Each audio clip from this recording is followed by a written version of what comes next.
नमस्कार दोस्तों, आप सभी का एक बार फिर से स्वागत है हमारे चैनल भक्ति सागर में। होलिका दहन इस बार 13 मार्च को मनाया जाएगा। इस बार पूरे दिन भद्रा रहेगा। 9 संवत चैत्र शुक्ल प्रतिपदा की पहली तिथि को शुरू होता है। पहले पुराने संवत को विदाई देने बुराई को समाप्त करने के लिए होलिका दहन किया जाता है। बुराई पर अच्छाई की जीत के लिए, सकारात्मकता लाने के लिए, जीवन में शुभता की प्राप्ति होती है। 14-15 मार्च को रंग उत्सव मनाया जाएगा। 13 की रात 11:19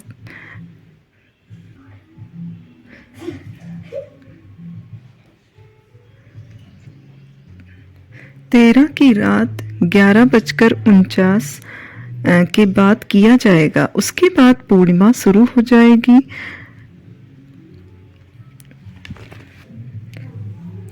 मैं आपको होली की कहानी सुनाने जा रही हूँ, ध्यान से सुनिएगा। होली का दहन भक्त प्रहलाद की याद में मनाया जाता है।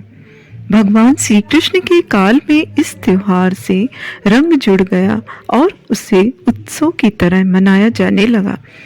आओ जानते हैं भक्त प्रहलाद की कथा। एक बार असुरराज हिरण्यकश्यप विजय प्राप्त के लिए तपस्या में लीन था। मौका देखकर देवताओं ने उसके राज पर कब्जा कर लिया।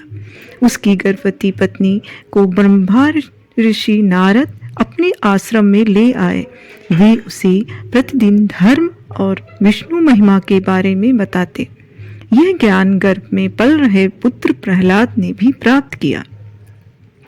बाद में असुरराज ने ब्रह्मा के वरदान से तीनों लोगों पर विजय प्राप्त कर ली तो रानी उसके पास आ गई। वहां प्रहलाद का जन्म हुआ। बाल्यावस्था में पहुंचकर प्रहलाद ने विष्णु भक्ति शुरू कर दी। इससे क्रोधित होकर हिरण्यकश्यप ने अपने गुरु को बुलाकर कहा कि ऐसा कुछ करो कि यह विष्णु का नाम रटना बंद कर दे। गुरु ने बहुत कोशिश की किंतु वे असफल रहे। तब असुरराज ने अपने पुत्र की हत्या का आदेश दे दिया। उसे विष दिया गया, उस पर तलवार से प्रहार किया गया, विषधरों के सामने छोड़ा गया, हाथियों के पैरों तले कुचलवाना चाहा, पर्वत से नीचे फिकवाया, लेकिन ईश्वर की कृपा से प्रहलाद का बाल भी बांका नहीं हुआ। तब हिरण्यकश्यप ने अपनी बहन होलिका को बुलाकर कहा कि तुम प्रहलाद को लेकर अग्नि में बैठ जाओ, जिससे वह जलकर भस्म हो जाए। होलिका को वरदान था कि उसी अग्नि तब तक कभी हानि नहीं पहुंचाएगी जब तक कि वह किसी श्रद्धा वाले मानव का अहित करने की ना सोचे। अपने भाई की बात को मानकर होलिका भतीजे प्रहलाद को गोदी में लेकर अग्नि में बैठ गई। उसका अहित करने के प्रयास में होलिका तो स्वयं जलकर भस्म हो गई और प्रहलाद हंसते हंसते अग्नि से बाहर आ गया।